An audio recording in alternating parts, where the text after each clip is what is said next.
Hello అండి, నమస్కారం. ఎలా ఉన్నారు? అందరూ బాగున్నారా? మీరందరూ ఆరోగ్యంగా ఆనందంగా ఉండాలని అమ్మవారిని ఎప్పుడూ కోరుకుంటూ ఉంటాను. ఆరోగ్యంగా ఉండాలంటే ఇంటి వంట తినాలి మరి. అందుకే ఇంటి వంట తిందాం, ఆరోగ్యంగా ఉందాం. వినాయక చవితికి వినాయకుడికి ఎంతో ఇష్టమైన పాల తాలికలు ఎలా చేయాలో చేసి చూపిస్తానండి. పాల తాలికలు చేసేటప్పుడు పిండి సరిగా ఉడకకపోయినా, సరి అయిన కొలతలతో పిండిని ఉడికించకపోయినా ఈ తాలికలు విరిగిపోయి అలాగే పాలల్లో కలిసిపోయి ముద్ద ముద్ద అయిపోతూ ఉంటాయండి. మా అమ్మ చెప్పిన ట్రిక్తో ఈ తాలికలు చేసి చూపిస్తానండి. విరిగిపోకుండా వస్తాయి. అయితే ఈ తాలికలు చాలా పొడుగు పొడుగుగా చేసుకుంటారు. మేమంత పొడుగ్గా చేయం, కొద్దిగా చిన్న చిన్న ముక్కలుగానే చేస్తూ ఉంటాము.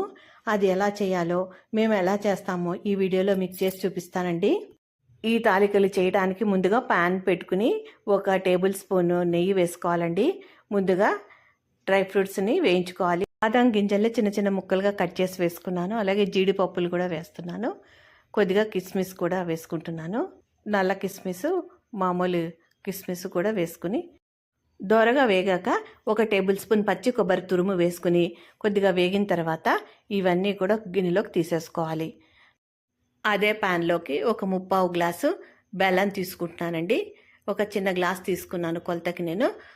ఈ బెల్లంలో గ్లాసున్నర నీళ్లు పోసి మరగనివ్వాలండి. పాకము రానక్కర్లేదండి. ఈ విధంగా బెల్లం బాగా కరిగి కొద్దిగా చిక్కబడితే చాలు. ఆ బెల్లం పాకాన్ని చల్లారనివ్వాలి. మరొక మూకిడి తీసుకుని దానిలోకి 2 గ్లాసులు నీళ్లు పోసుకోవాలి. దీనిలోకి ముందుగా నానబెట్టుకున్న సగ్గుబియ్యం వేసుకోవాలండి. బెల్లం కొలుచుకున్నాం కదండి, అదే గ్లాస్ తోటి 1/2 గ్లాసు సగ్గుబియ్యం తీసుకుని 2-3 సార్లు కడుక్కుని నీళ్లు పారబోసి మళ్ళా కొద్దిగా నీళ్లు పోసి నానబెట్టాలి. ఈ నానబెట్టిన సగ్గుబియ్యాన్ని ఈ నీళ్ళలో వేసేసుకోవాలండి. మూకుట్లో నీళ్లు మరుగుతున్నాయి కదా, అందులో వేసి సగ్గుబియ్యము సగపు ఉడికిన తర్వాత స్టవ్ పై నుంచి తీసేసి వడగట్టుకుని నీళ్లు తీసుకోవాలండి. మనము బెల్లం ఏ గ్లాస్తో అయితే కొలిచామో ఆ గ్లాసెడు నీళ్ళు అయితే తీసుకోవాలి. చిటికెడు ఉప్పు, 2 టేబుల్ స్పూన్ల బెల్లం వేసుకోవాలి. నీళ్లు మరిగాక ఏ గ్లాస్తో అయితే మనం నీళ్లు తీసుకున్నామో అదే గ్లాస్తో బియ్య పిండి పోసుకోవాలి. పోసుకుని బాగా కలుపుకోవాలండి. ఉండలు లేకుండా పిండి అంతా కూడా నీళ్ళలో తడిచేటట్టు బాగా కలుపుకోవాలి. పిండి బాగా కలిసిపోయిందండి. నీళ్ళల్లో మూత పెట్టి చల్లారనివ్వాలి. పిండి చల్లారాక ఈ విధంగా గట్టిగా కలిపేసుకోవాలండి. నీళ్ళు ఏవి చల్లక్కర్లేదు. చేతికి నెయ్యి రాసుకుని బాగా పిసుకుతూ చపాతీ ముద్దలాగా కలిపేసుకోవాలి. అంతే అండి. ఈ విధంగా చిన్న చిన్న ముద్దలు తీసుకుని ఈ విధంగా పొడువుగా తాలికల్లా ఒత్తుకోవాలి. చేత్తోనే చేసుకోవాలండి. ఇదివరకు అలాగే చేసేవారు తాలికలుగా.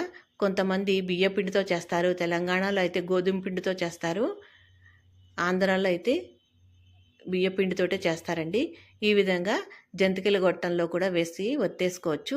ఇలా పెద్దగా ఉన్న కన్నాలున్న ప్లేట్ పెట్టేసుకొని గొట్టానికి నూనె రాసుకుని ఈ విధంగా అందులో వేసి పొడువుగా ఒత్తుకోవాలండి. చుట్టలుగా మన జంతికలు చుట్టినట్టుగా చుట్టకుండా పొడువుగా వచ్చేటట్టు పొడువుగా ఒత్తుకోవాలి. ఈ విధంగా ఒత్తుకొని కూడా మనము పాలల్లో వేసి ఉడికించుకోవచ్చు. డైరెక్ట్గా పాలల్లో కూడా ఒత్తుకోవచ్చు. నేనైతే ఈ విధంగా ఒత్తేసుకుంటున్నాను. మీకు ఎలా వీలుగా ఉంటే అలా చేసుకోవచ్చు. స్టవ్ ఆన్ చేసి ముందుగా మనం సగ్గుబియ్యం ఉడికించి పెట్టుకున్నాం కదా, అందులో 3 గ్లాసుల పాలు పోసుకోవాలండి. మనం కొలతకు తీసుకున్నాం కదా, ఆ గ్లాస్ తోటే 3 గ్లాసుల పాలు పోసుకోవాలి. ఈ సగ్గుబియ్యము మొత్తం అంతా కూడా ఈ పాలల్లో కలిసేటట్టు కలుపుకోవాలి. 3 గ్లాసులు పాలు అయితే పోసుకోవాలి. ఇంకా కూడా పోసుకోవాలంటే పోసుకోవచ్చు. మీకు ఈ పాయసము పల్చన కావాలా లేదా చిక్కగా కావాలా దాన్ని బట్టి మనము పాలను పోసుకోవాలండి. ఒకవేళ అంతా అయిన తర్వాత చిక్కబడితే కూడా మళ్ళీ పాలు పోసుకోవచ్చు. పాలు ఒక పొంగు వచ్చాక ఈ పాల తాలికలు అందులో వేసేసుకోవాలండి. వేసిన వెంటనే కలపకూడదు. ఒక 2 నిమిషాల పాటు ఉడకనివ్వాలి. తర్వాత కలుపుకోవాలండి. 2 టేబుల్ స్పూన్ల పచ్చి కొబ్బరి తురుము వేసుకుంటున్నానండి. ఈ విధంగా కొబ్బరి తురుము వేస్తే చాలా బాగుంటుంది, చాలా రుచిగా ఉంటుంది ఈ పాయసము. తాలికలు ఉడికిపోయాయండి. ఇందులోకి మనం ముందుగా వేయించి పెట్టుకున్న జీడిపప్పు, బాదం పప్పు, కిస్మిస్ అన్నీ కూడా వేసేసుకోవాలి. స్టవ్ ఆపేసి కొద్దిగా చల్లారాక ముందుగా మనం కరిగించి పెట్టుకున్న బెల్లాన్ని వేసేసుకోవాలి. తర్వాత ఒక టేబుల్ స్పూన్ ఇలాచీ పొడి వేసుకోవాలండి. అంతే అండి, పాయసం రెడీ. స్వామివారికి ఎంతో రుచిగా ఉండే పాల తాలికలు ఈ విధంగా తయారు చేసి నైవేద్యంగా పెట్టండి. పాల తాలికలు చాలా బాగా వచ్చాయి కదండి. మీరు కూడా ఈ విధంగా చేయడానికి ట్రై చేయండి. ఈ విధంగా ఈ ట్రిక్ను ఉపయోగించి మీరు కూడా చేస్తే తాలికలు విరిగిపోవండి. సగ్గుబియ్యము కొద్దిగా వేసి మరిగిన తర్వాత ఆ నీళ్ళని తీసి మనము పిండిని ఉడికించామంటే మనకి తాలికలు విరిగిపోకుండా వస్తాయి. అలాగే బెల్లాన్ని కూడా ముందుగా కరిగించేసుకుని పాలల్లో తాలికలు వేసి ఉడికించిన తర్వాత స్టవ్ ఆపేసి 2 నిమిషాల తర్వాత ఈ పానకాన్ని అందులో కలిపేసుకోవాలండి, బెల్లం పానకాన్ని. అప్పుడు పాలు విరిగిపోకుండా ఉంటాయి, టేస్టీగా కూడా ఉంటుంది పాయసము.